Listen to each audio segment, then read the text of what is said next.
แด่พระรัตนตรัยอันมีพระพุทธพระธรรมพระสงฆ์เป็นสรณะตีปึงกราบแนบไต่ไหวสาถวายความเคารพมายังครูบาอาจารย์พระมหาเถรานุเถระตันเจ้าคณะพระสังฆาธิการพระภิกษุสามเณรเจ้าจุโตนจุองค์แล้วก็ขอเจริญปอนกับศรัทธาญาติโยมพอออกไม่ออกตั้งหลายเนาะที่อยู่ตั้งบ้านตั้งจองตั้งหอตั้งเฮินเปิดเครื่องฮับเปิดวิทยุฟังกันอยู่ตั้งบ้านตั้งจองกันอยู่ในเวลานี้เนาะเวลานี้ก็เป็นเวลาดี3 โมงปลายมาสักน้อยเนาะก็มาฟังรายการซับเป็นสารธรรมยามแรงเนาะวันนี้ก็รับผิดชอบดำเนินรายการโดยตนโตแห่ง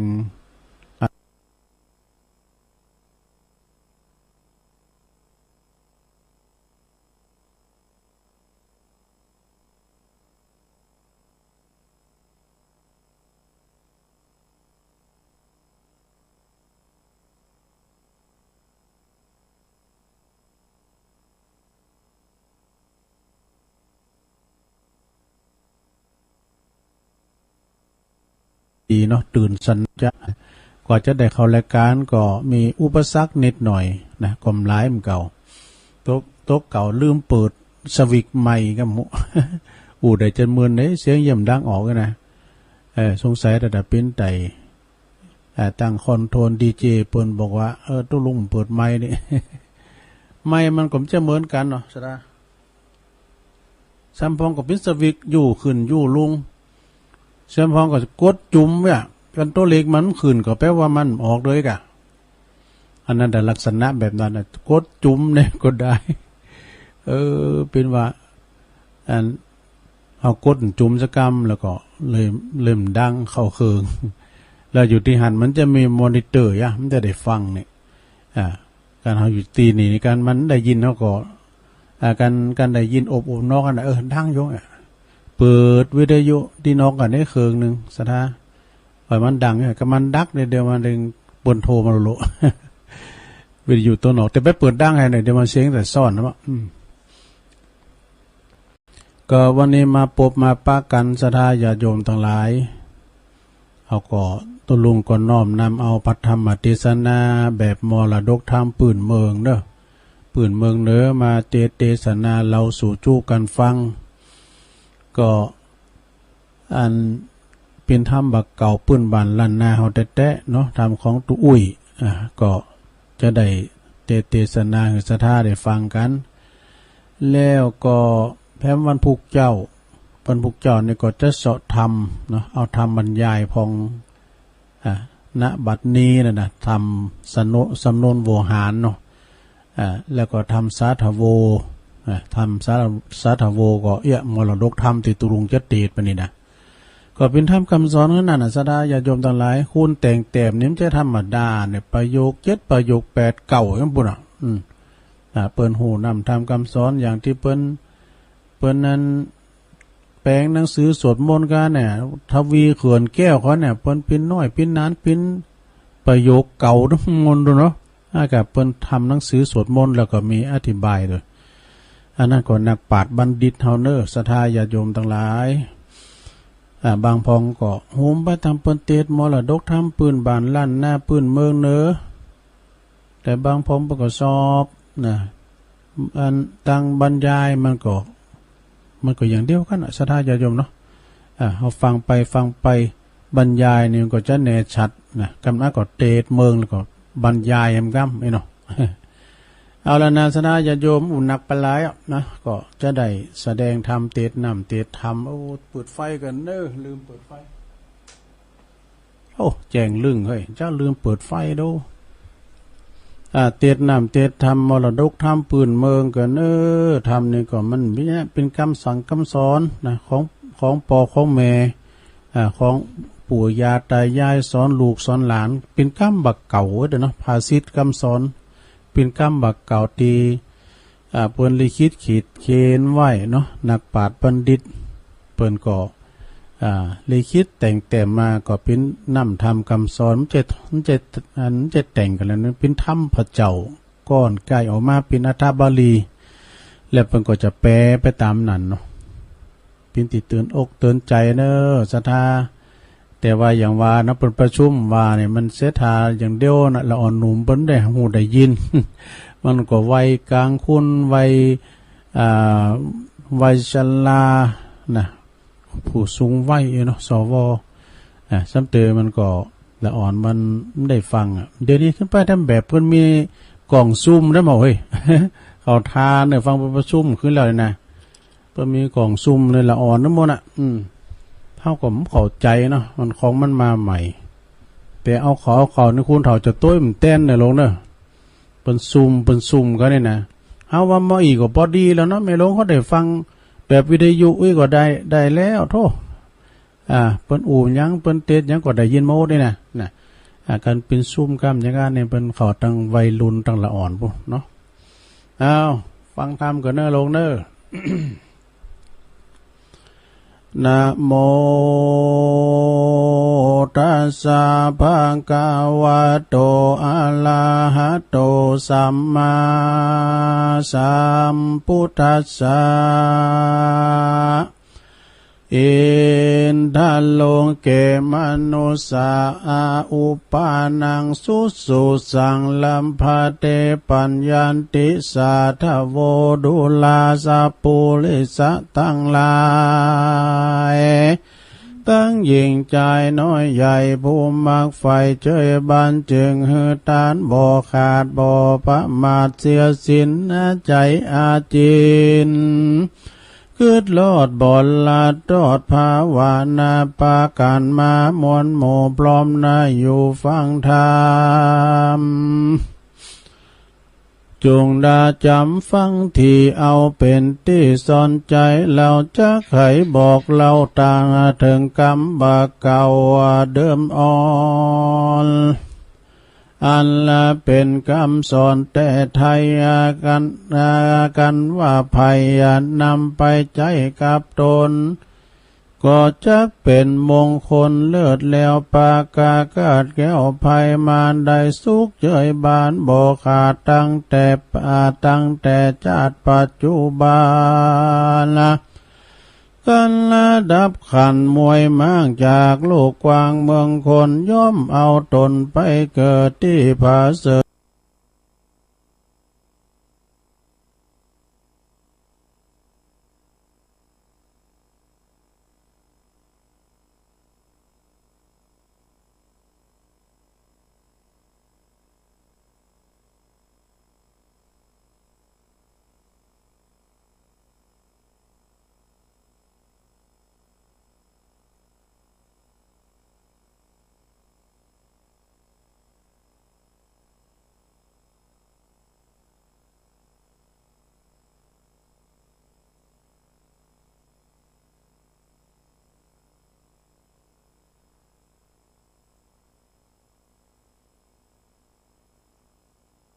พอรู้ตั้งลอดกองธรรมมักเอาอากาศทำกรรมอันหยาบมีปานาธิบาตบาปตัวยมาจองหอ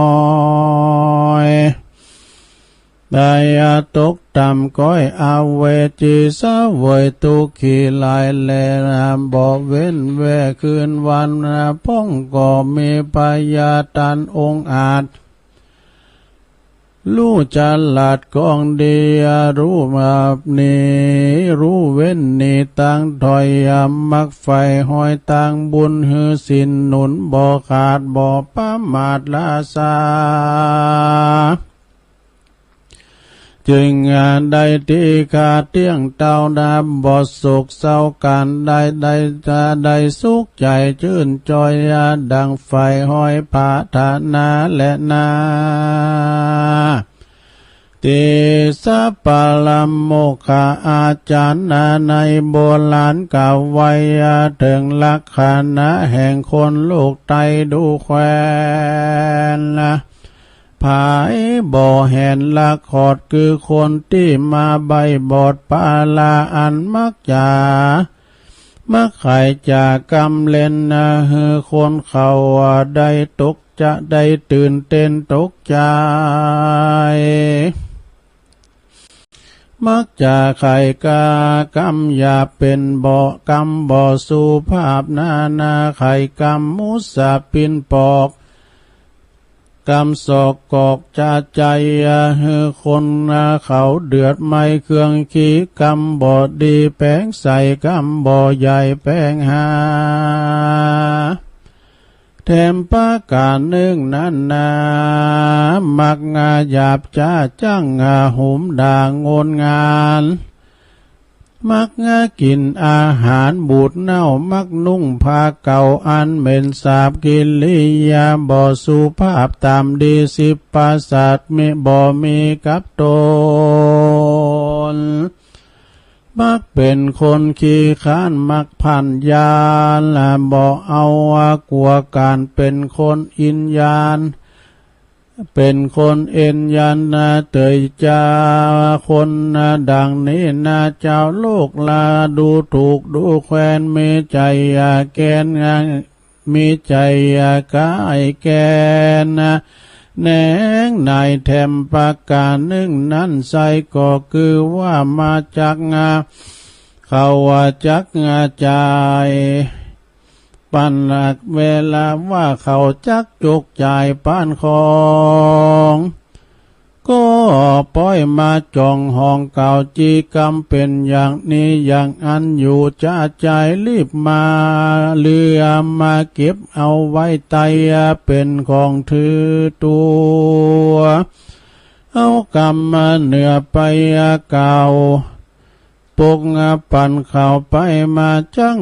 จะอันจักจองปาเหือตั้นผิดกันลางเตื้อกอมมาไข่ปั่นตั้นลาวคนเอากรรมบ่เก่ามาอูจากกันเมื่อนานบ่กรรมมาเล่นขานทำไมมาเล่าขานถามแถมไม่เรือยืมของเหนือมาใจลือว่าของน้อยใหญ่เข้ามาหรือว่ายืมเก่าของน้อยใหญ่ของเปิ้นมาแล้วก็บ่รู้หาตอบสายก็เฮอเจ้าว่าของนั้นได้ล้อนให้เครื่องคิดทำมาทำหาลายตีลายโหนลางเตื้อก็มาอูยกยอตนว่าเป็นคนลวกลู่อาจาเก่าอูว่าตนนั้นฉลาดไปบ่อาจเพียงตัวก็มีแต่กิเลสเมามัวหุ่มห่อตัณหาก่อมัวดำลางเตื้อเขาจักกาตามมาการละมงคลก็มาป้อยมาจากกรรมสนเก่าถอยเป็นกรรมถอยนาดื่มไอสุราน้ำลาวแล้วก็ไปจากกวนคนหนุ่มเท่ายิ่งใจฮือเปิ้นเขาได้เดือดหมายเดือดนาละฮือเขาได้เดือดหมายร้อนละเอาว่าไม่ฮือเขาได้เครื่องขี้เป็นคนบอดีกาเป็นคนบอดีกาหยาบชื่อว่าคนบาปจังไรบ่มีภัยละขอดคนเขาเตียงตุ่มตอดนี่ไก่และนาแต้มปากการนึ่งใส่กาติดทำแต่ไทยโบราณก็มาได้จากขานเก่าอูว่ากันใครหูก่อการว่าใครหูยังเมียนลักของตัวอันมาปัดป่วยอยู่ไกลตั้งข้าใจยิงใจมิดแก้วสหายมวนหมู่อันเขามาขึ้นสู่โลงหากาว่าเขาว่าจากหลักเราลาแต่ใสหรือว่าจะกล่าวไว้ได้เราได้ว่ำไว้ถอยจาหรือว่าเหตุหันแต่บ่หันใจกำโบราณไขเก่าถอย ว่าคนใหญ่น้อยยิงใจจักหลักเราดังหมายน้อยน้อยมากลือว่าแต่ปากเอางามนะใจบ่ตามไฟเอื้อก็บ่ก่อเกลือแปลงปันกันว่าเราใครหันละแลรู้ยังงานนางกินกู้เมียลักก่อเฮอดูยามเมื่อเราเป็นใครนักไก่จักตาย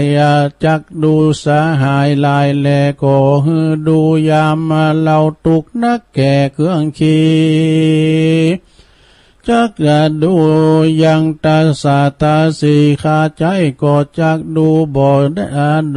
ดูใดบ่ยากก็ฮือดูยามเมื่อเราลำบากนักการจักดูจังไปสานตัวใหญ่ก็ฮือดูควายเถิงหางจักดูยิ่งนางลายแลเฮอดูถึงแม่จักหันดูปงปันพี่น้องก่อเฮอดูยามเมื่อเราทุกสุขต้องเครื่องขียามเราเป็นดีนั้นเราป้าหน้าลาป้าหน้ามีมากเต้าตวยมายามเมื่อเราอาณาถาตำจะปาแลหน้าหายโหนเมื่อเราทุกข์จนเสียงตี้จากเบิงปี้ก็มาเจ็บน้องจากเบิงน้องก็มาเป็นดีเจ็บใจจากมีมาไผ่เผาผู้มาเก่าอูจาเติงกึดล้ำเปิงใจแล้วใจเลียวอยู่ตัวคนเดียวนั้นใส่จักเปิงจักเป็นที่เปิงได้ดีลีโบราณมีว่าไว้อย่าได้หนีหายและนาแถมปากการนึ่งเราคนเราใหญ่น้อยตึงยิ่งตึงใจว่าเมียผัวมีบุญหลายมากกวางอันปั้มเพ่งสร้างมานานย่อมได้เจยบานชื่นจอยตุกงากากาดก้อยนี้หายนี้ปันนันดังคนวิบากมีเอาไม่อันเอาตนสร้างไว้ไปหลังมาตอบตันชาตินี้บ่อาจหลีกลี่ดังได้ ได้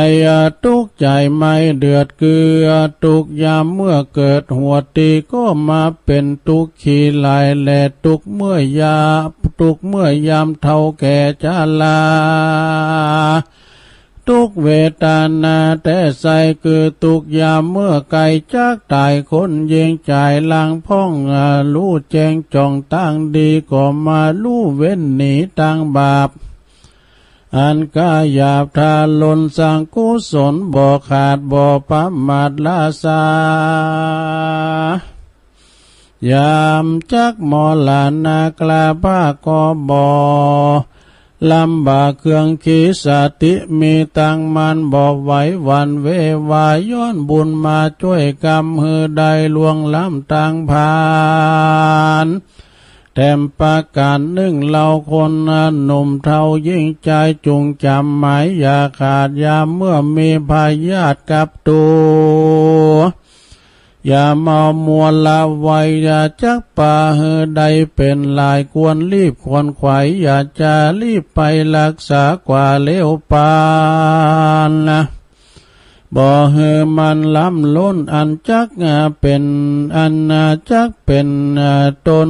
ป่าวายยำยาบ่หายเมื่อนาก็ได้ตำจ้าตัวมาและนาแถมประการหนึ่งนั่นนาขอบอกไว้กรรมแต่ได้เดิมอ่อน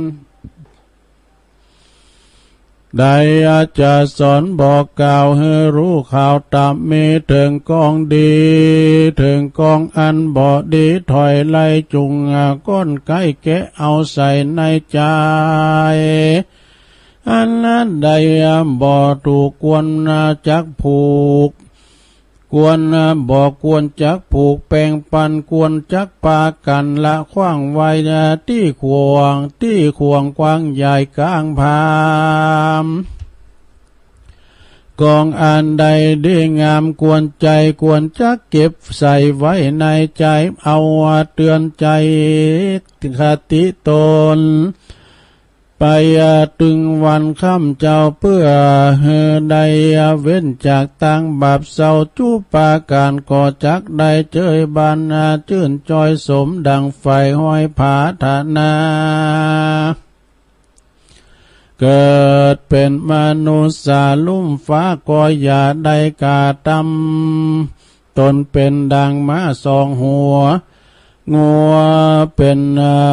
อย่าเป็นงัวสองต่างอย่าได้เป็นดังแบวบางนกหนูมักไปอยู่จูอัวอวดว่าตนนี้เป็นหมูสูขาวเขาได้ลงมัวเมากำถอยได้ตกถอยเครื่องกา เพียเป็นดังมาลายเจ้าหรือว่าเป็นดังบ่าวลายนายพันภายขึ้นล่องอันเป็นจ้องป้าวายอย่า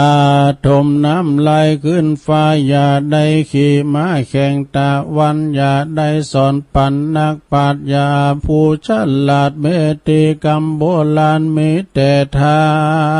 ยจงจำไว้อย่าเป็นอานิเป็นอาจินของอันบอดีกินของอันบอดีอันบอกินมันจังหูเน่ากองบาเล่าก็มันจังหูลืมกันว่ายืมของผู้อื่นอย่าลืมยกยื่นแทนตอบจึงจังแม่นชอบกองทำอย่าทาลิป่องตั้งบาปอันหือมัน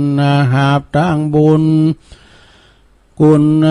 ผู้มีคุณก็คือพ่อและแม่ก็คนเฒ่าคนแก่ผู้มีศีลมีธรรมทั้งลูกหลานก็ขอยบยำกำกาวกันว่าคนเฒ่าว่าปากหวานก็มาลูกหลานหักกันว่าคนเฒ่าปากหนักกันลูกหลานก็บ่สู้กันว่าเหตุนั้นจุมมาหมู่คนเฒ่ายิ่งใจกวนกะเน่งใหม่เกิดลอดอย่าได้ที่ย่อยอย่าตามที่บอดดีและนาอันว่ากองอันบอดีนั้นโสดก็คือกองอันเป็นโทษหลายอย่างหลายอันมีต่างๆหลายอันจุงปากันเว้นไว้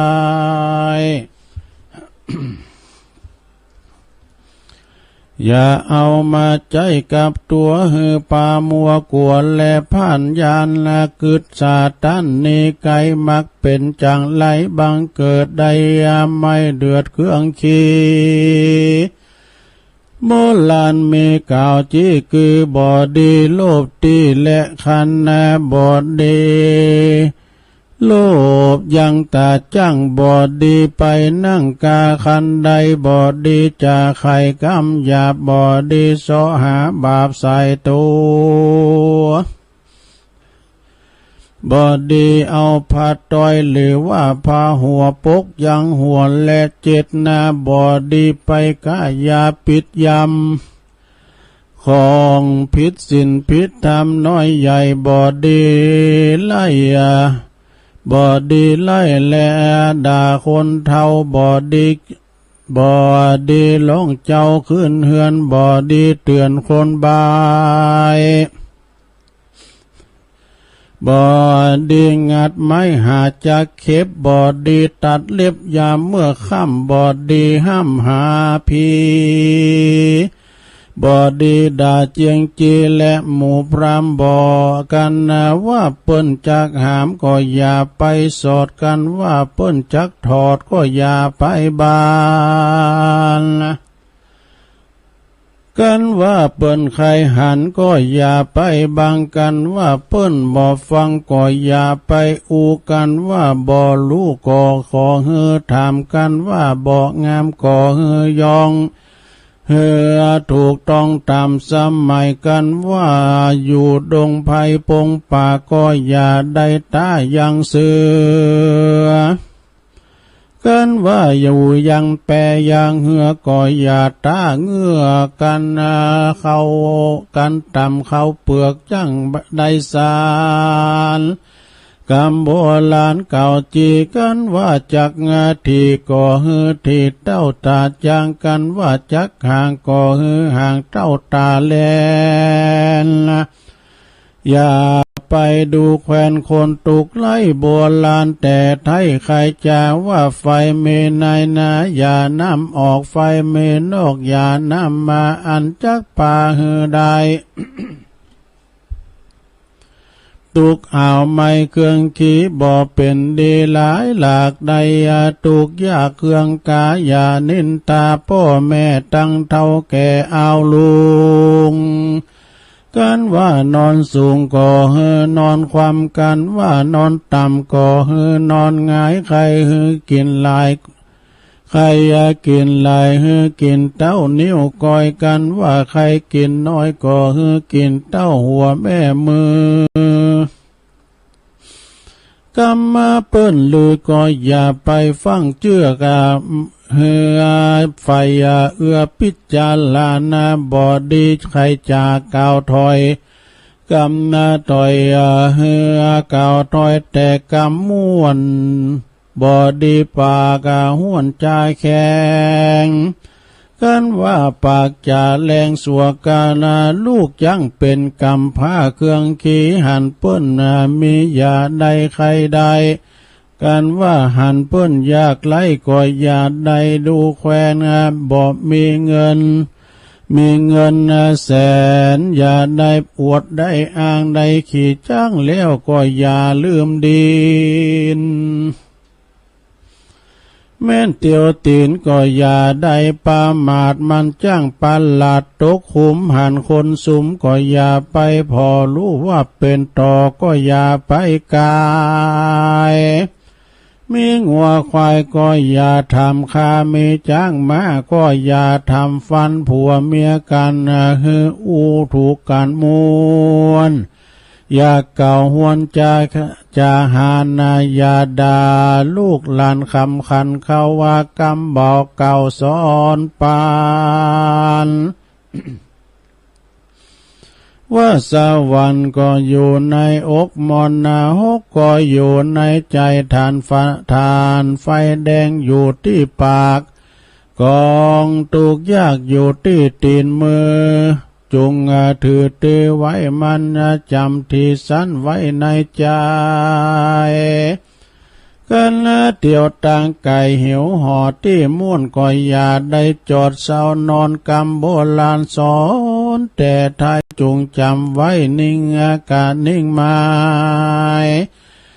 บอดีขายของฝากบอดีปากบอเป็นธรรมบอดีกาตำหยาบจ้าบอดีค่าของเลี้ยงบอดีเที่ยงเต้าเจ้า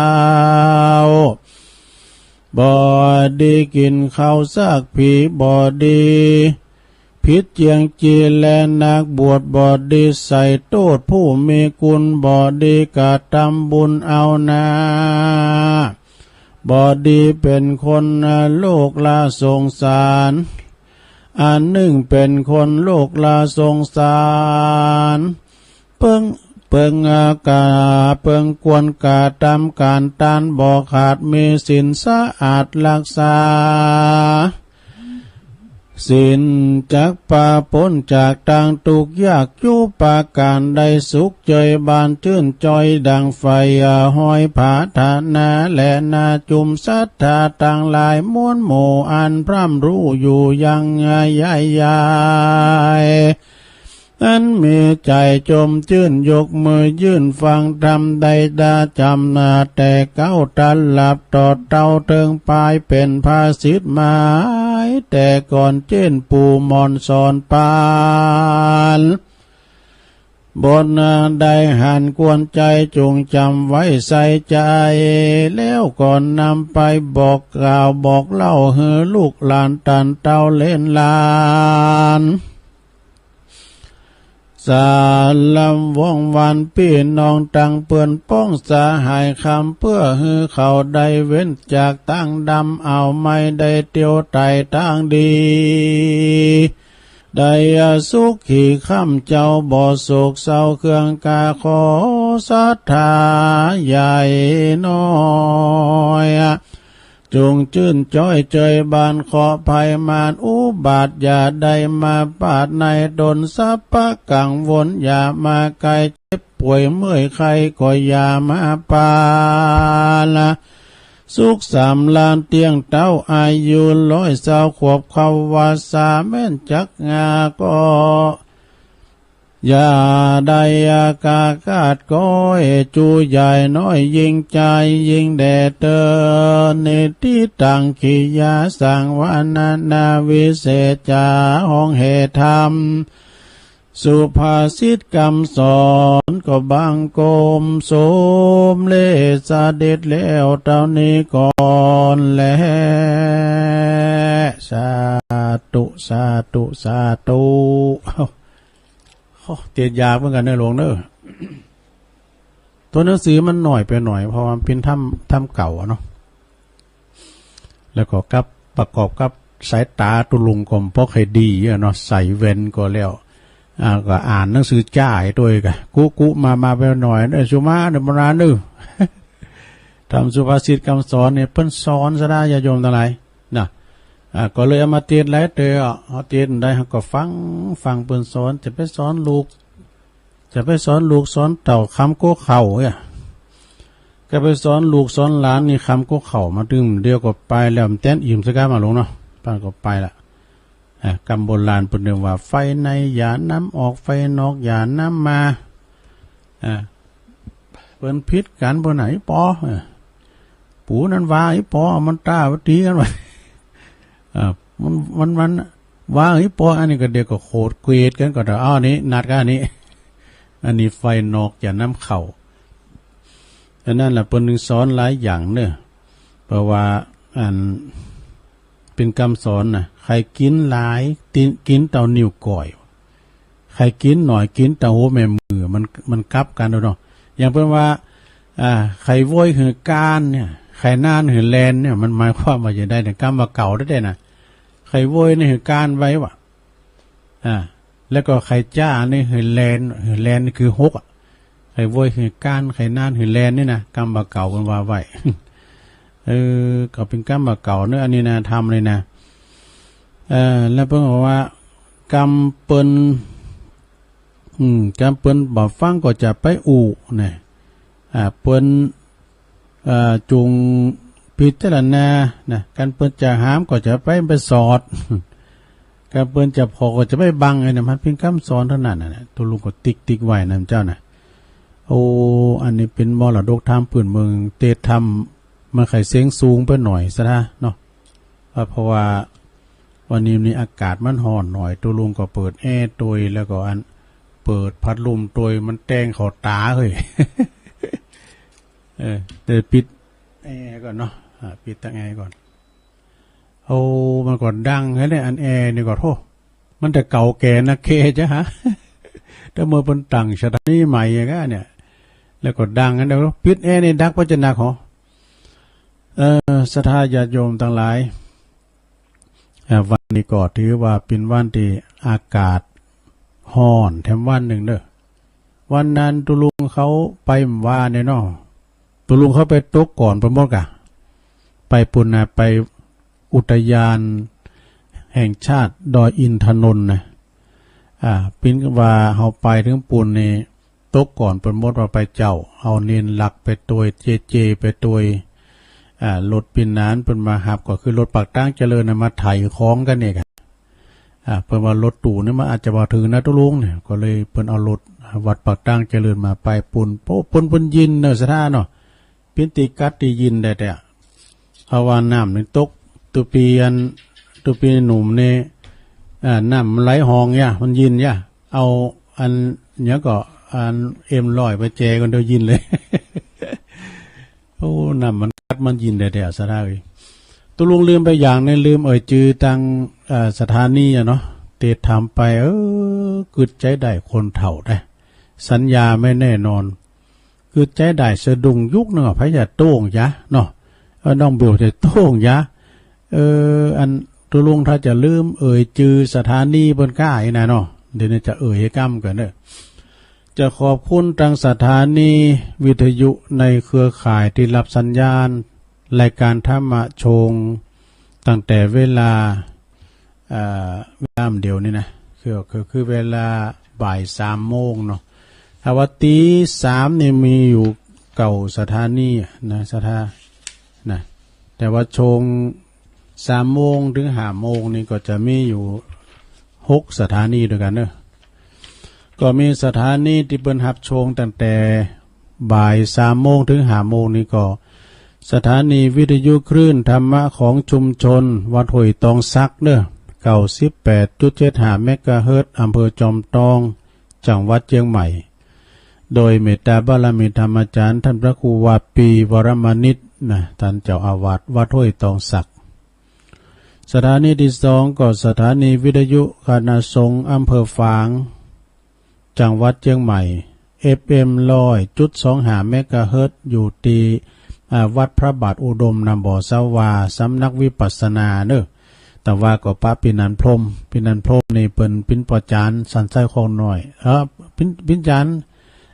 พระบาทอุดมก็มารวมประชุมด้วยกันมาในนามตัวแทนของหลวงปอหลวงปอพระครูสุจิตานุรักษ์ก็ได้ตักได้มันอู่กันดีได้ไม่นานได้เปิ้นก็ปิกเปิ้นก็ได้อันกินข้าวเจ้าสักครั้งแต่นอนด้วยกันวะนะแต่เปิ้นปิกมาก่อนเปิ้น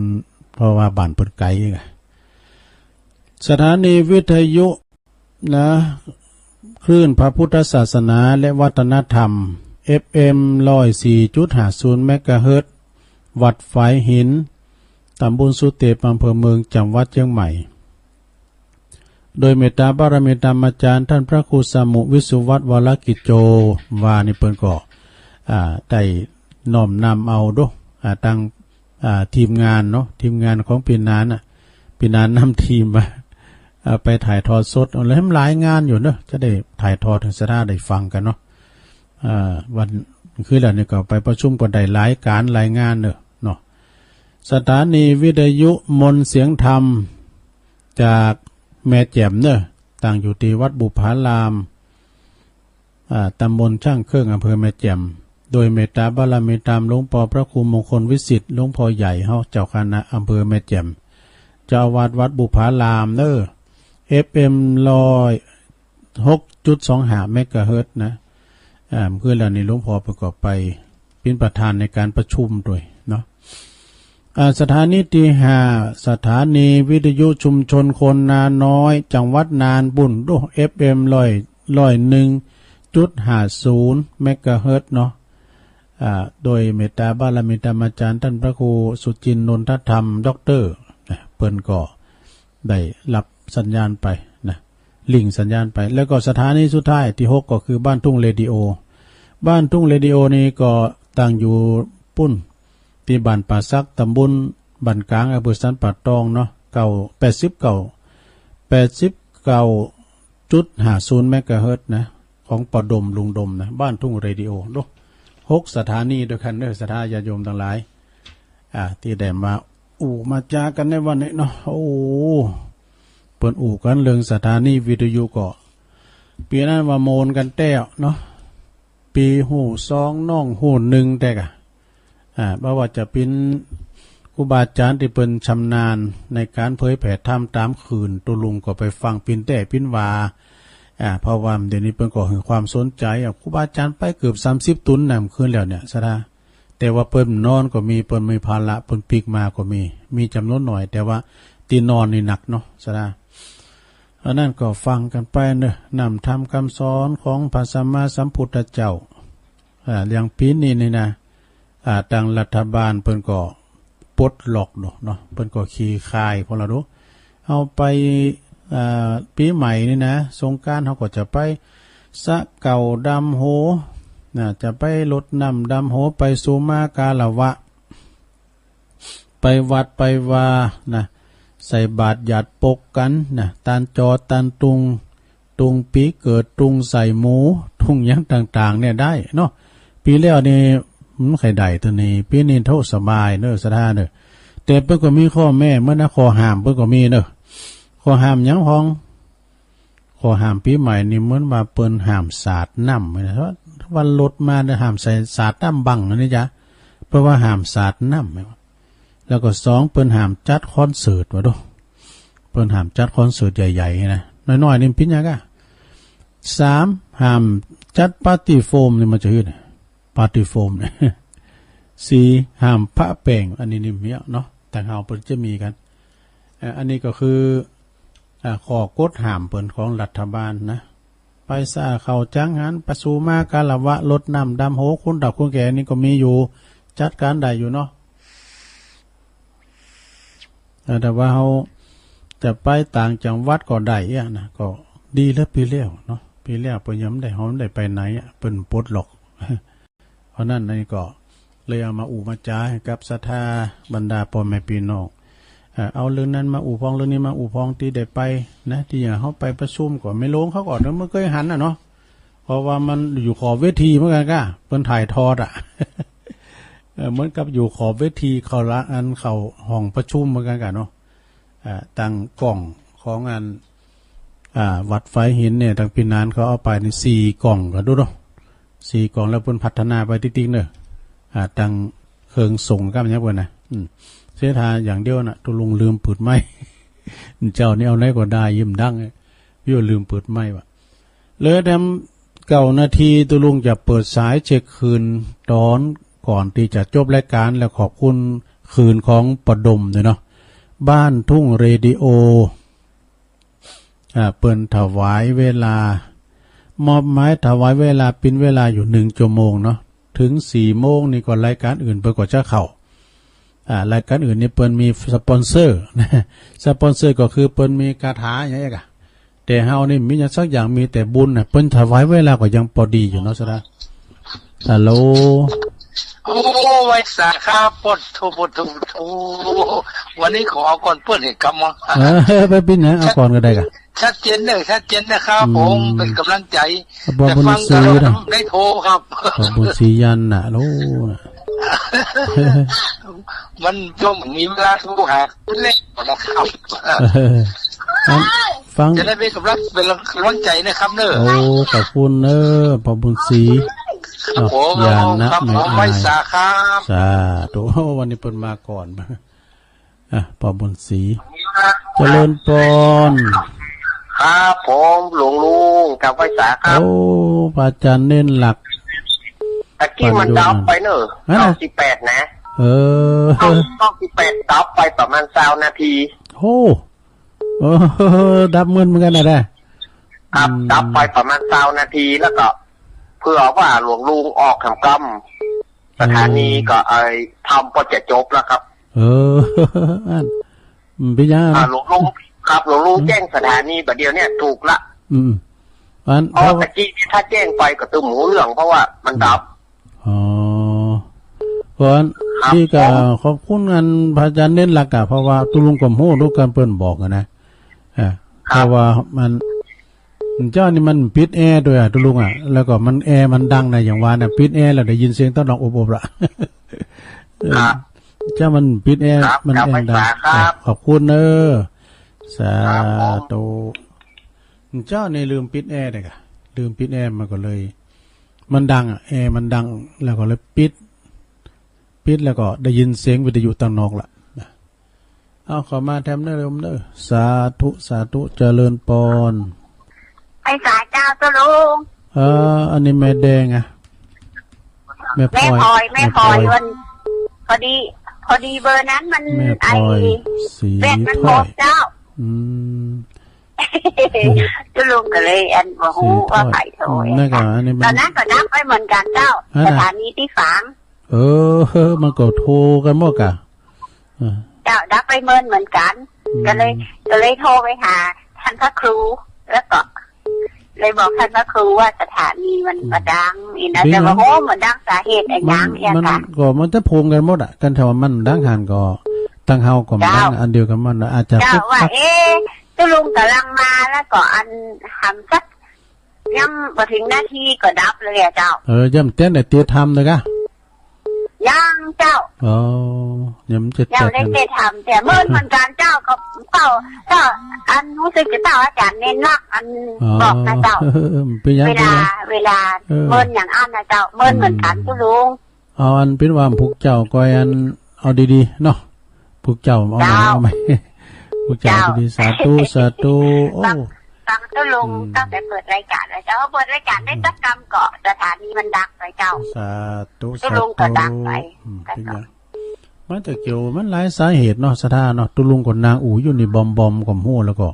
แอกี่ในอันแอนี่มันก็คือว่ามาเดือดได้กะเจริญปอนเวลาเจ้าขึ้นต้นรายการนึกว่าไม่ได้ฟังท่านแม่จันสีแจงโฮลินเนาะแม่ฟังเจ้าแล้วเนาะเจ้าฟังแต่ละขึ้นต้นรายการแล้วก็การเอกกันมันน่ะที่มันดักไว้เนี่ยไม่พลอยวานะกันได้เจ้าพี่ยัง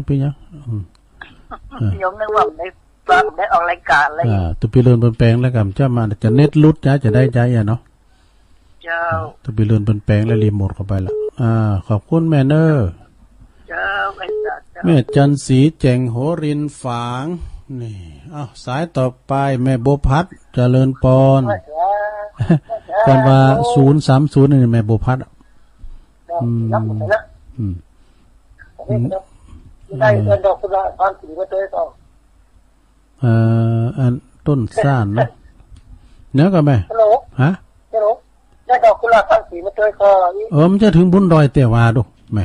จะเห็นครับไปที่ลุมนี่ไงครับลุมเนี่ยสมกกลางดอยเนี่ยก็ย่ำถึงปากตั้งจะเลี้ยวเป็นแม่แจ่มตลอดให้มันไกลอยู่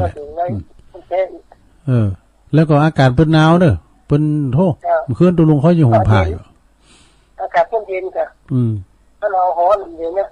นั่นก็คือฝนตกมาได้เดียวตกมาสักหน่อยประมาณ6 โมงเนี่ย6 โมงมาเลยเนี่ย6 ก็เห็นแล้ว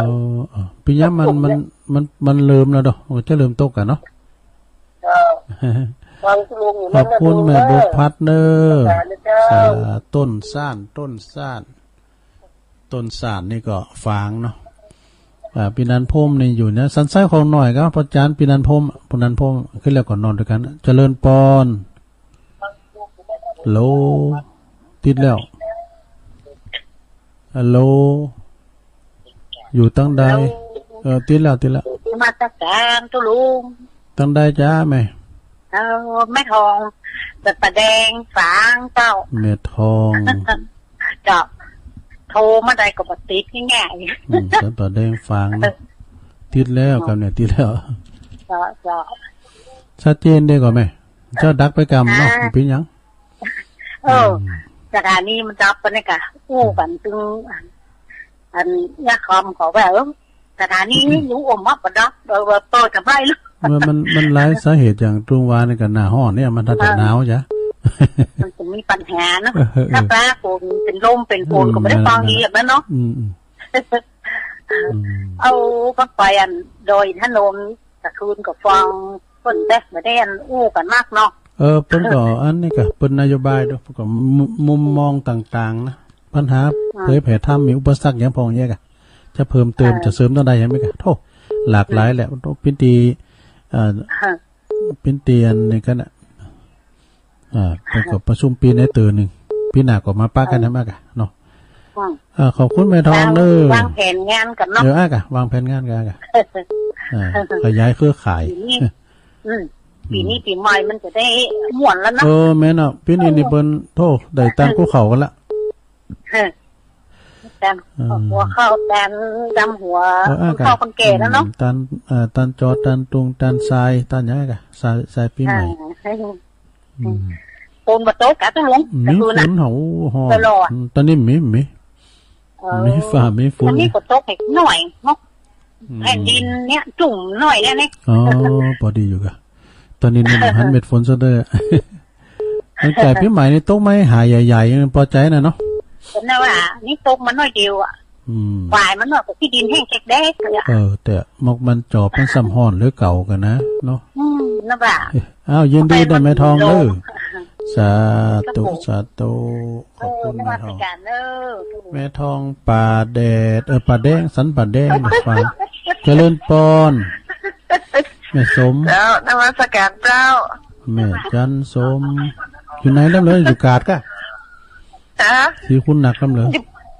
อยู่บ้านเนี่ยกันเที่ยวอยากแก่เลยพอดีกันเดี๋ยวนี้อันนี้ใส่น้ำบอสวาเมามดเมาอย่างไรเมาหมูหนูกี้แสแล้วแหนน้ำบอสวาแล้วร้อนแต่โอ้แต่กันได้โอ้แม่น่ะดูโอ้ก็ลืมพอไว้เหรอคนพออันฟังแต่คืนหนาวฟังหวันฟังงานเต้นหนูโอ้โทรศัพท์มันสมองทั้งนั้นน่ะตุลุงตุ้มได้ปากสักกำละเจ้าโอ้กูตนกูองโอ้ปนอันมีสาระทั้งนั้นแต่หวันอกหมดแต่สุดยอดเลยฟังหวันเจ้าตุลุงก็ไปอาปากพอคนไปรู้มีฝนอ่ะแม่มีอะไรก็มีมืดมาหายไปเหี้ยเซ็ตน่ะกันยินดีเนอะไม่ใช่สมดีละเด้ก็ได้ไม่ใช่สมเป็นว่าตามมือฟังแล้วก็อันตั้งไม่อายหมดเดี๋ยวตั้งเฮามีกันแล้วนี่แต่ดูเป็นตั้งเปิ่นบ่หรอโอ้เนี่ยมีเน้นรักเฮามีตั้งเฮานี่กะมื้อนั้นปิ้นเปิ่นบ่น่ะพอบุญศรีญาณะแม่พลอยก็สีถอยแม่จันสีก็แจงโฮลินน่ะดูฟังอ่ะแม่โบพัดก็ฟังอันต้นซานอ่ะแม่ทองนี่ไม่อายกะแม่ทองสันป่าแดงแล้วก็แม่จันสมอ่ะดูโอ้แม่จันสมเนี่ยอยู่ไม่อายเนี่ยอำเภอแม่จบรายการครั้งแรกกันเนอะครึ่งแรกพลิกอันพักเบรกสักกัมกันเนอะขอบคุณตังสถานีปอดมเนอะที่ถวายเวลามาปิดเวลาอยู่1 ชั่วโมงตอนนี้ก็ขอบคุณตังคืนบ้านทุ่งเรดิโอซึ่งก็มีปอดมเนาะปอดมพุทธวงศ์เป็นเจ้าของสถานีของบ้านทุ่งเรดิโอ 89.50 เนาะแล้วเดี๋ยวเขาก็จะมัดต่อกับสถานีอื่นๆแฮมอยู่ตอนนี้สถานีปอดมเปิดขอจะมีรายการอื่นเข้าให้กะเนาะสปอนเซอร์ต้องมีพงแล้วกะเปิดถวายเวลา1 ชั่วโมงก็พอดีแล้วตั้งที่เขาได้พักเบรกกรรมเนาะก็เดี๋ยวมาปะกันรอบที่2 ชั่วโมงที่2เนื้อสถาเนอ